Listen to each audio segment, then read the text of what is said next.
সুলতান আল্লাহর গোলাম তাহলে কোরআনের সঙ্গে আমাদেরকে সম্পর্ক করতে হবে। কোরআনের সঙ্গে যদি সম্পর্ক করতে পারেন আল্লাহ রাব্বুল আলামিন আপনার সঙ্গে বন্ধু হয়ে যাবে। আর আল্লাহ যদি আমার আপনার বন্ধু হয়ে যায় দুনিয়া আখিরাতে কোনো টেনশন থাকবে না। ভাইরা আমার, বন্ধুগণ আমার, দুই নম্বরে আল্লাহ রাব্বুল আলামিন ডাক দিয়ে বললেন ওয়া আকামুস সালাত, পৃথিবীর মধ্যে নামাজ প্রতিষ্ঠিত যারা করবে, যারা আল্লাহর কুদরতি পায়ে সিজদা দেবে, আমি আল্লাহ তাআলা তাদের বড় বন্ধু হয়ে যাব। জোরে বলি সুবহানাল্লাহ।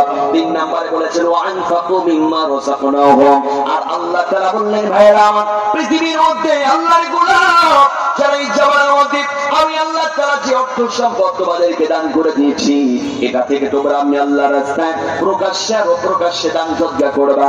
আমি আল্লাহ তাআলা বলে দিলাম এই তিনটা কাজ যারা যারা করতে পারবা আমি আল্লাহ তাআলা স্বয়ং তোমাদের বন্ধু হয়ে যাব। জোরে বলি সুবহানাল্লাহ। এজন্য ভাই আমার বন্ধু গলবাদ আল্লাহ রাব্বুল আলামিন সুন্দর করে জানিয়ে দিয়ে বলছেন বান্দা বান্দি শোনো, এই কোরআনের সঙ্গে সম্পর্ক রাখলে আমি আল্লাহ তাআলা তোমার বন্ধু হয়ে যাব। এখন আমার প্রশ্ন ভাইরা আমার, আল্লাহ যদি আমার আপনার বন্ধু হয়ে যায় তাহলে দুনিয়া আখিরাতে কি কোনো টেনশন আছে?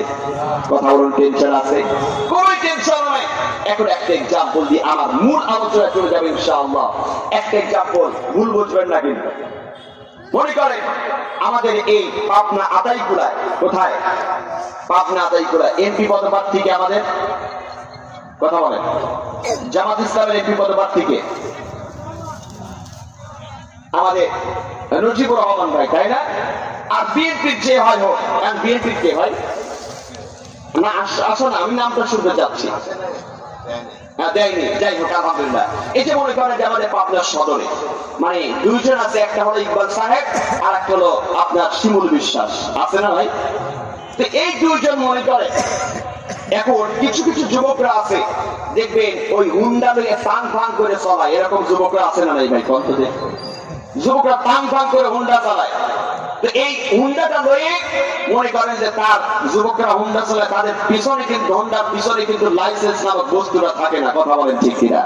যাদের হুন্ডার পিছনে লাইসেন্স নাই এই ব্যক্তিরা যদি মনে করেন মোটর সাইকেলের সদর মানে আমাদের পাবনার সদরে ঢোকে আর ট্রাফিক মোড়ে যদি পুলিশ আটকায় দেয়, কথা হয় না, যদি পুলিশ আটকায় দেয়, এই আটকিয়ে দেওয়ার পরে দেখা যাবে যে উনি কে বলবে যে তোমার গাড়ির লাইসেন্স কই, তোমার ড্রাইভিং লাইসেন্স কই, তোমার মাথায় হেলমেট কই, এগুলো দেখাতে না পারে তাহলে তার নামে কেস দেবে কি দেবে না? কথা বলেন তো। আর যদি বলে যে ওই টানছি একটু দাঁড়াও, ওই টানছি একটু দাঁড়াও, আমি তোমার একটু দেখাচ্ছি দাঁড়াও, আমি আমার ভাইয়ের কাছে একটু ফোন দেই, এখন বলে গেলে শিমুল বিশ্বাসের কাছে যদি স্বয়ং ফোন দেয় তাহলে কি ওই মাশাআল্লাহ গাড়ি কি কেস দেবে নাকি তারা ছেড়ে দিবে? কথা বলতে দেই, ছেড়ে দেবে। এখন যদি ইকবাল ভাইয়ের সাথে কারো মিল থাকে, ওরকম গিয়েছে হুন্ডার লাইসেন্স নাই, এবার আবার তার গাড়িটা আটকায় দিয়েছে, বলবে যে ভাই আপনি একটু কথা বলেন, কথা বলেন, একটু কথা বলেন, দেখা যাবে যে ভাইরা আবার সঙ্গে সঙ্গে একটু কথা বলবে, ইকবাল সাহেবের সাথে কথা বলবে আর গাড়িটা ছেড়ে দিবে। কথা বলেন ঠিক কিনা? গাড়িটা ছেড়ে দিবে কেন? বলেছি যে এতদিন তো আমরা নির্যাতন নিপীড়ন সহ্য করেছি, এখন ভাই ও আমার লোক একটু গাড়িটা ছেড়ে দেন। তাহলে দুনিয়াতে যদি আপনার যদি একটু বিপদের মানুষের সাথে যদি আপনার একটু মিল মহব্বত থাকে, দুনিয়াতে আপনার অনেক জায়গায় ছাড় পাওয়া যাবে। কথা বলেন ঠিক কিনা? কথা বলেন, কথা বলেন ঠিক কিনা? অনেক জায়গায় ছাড় পাওয়া যাবে।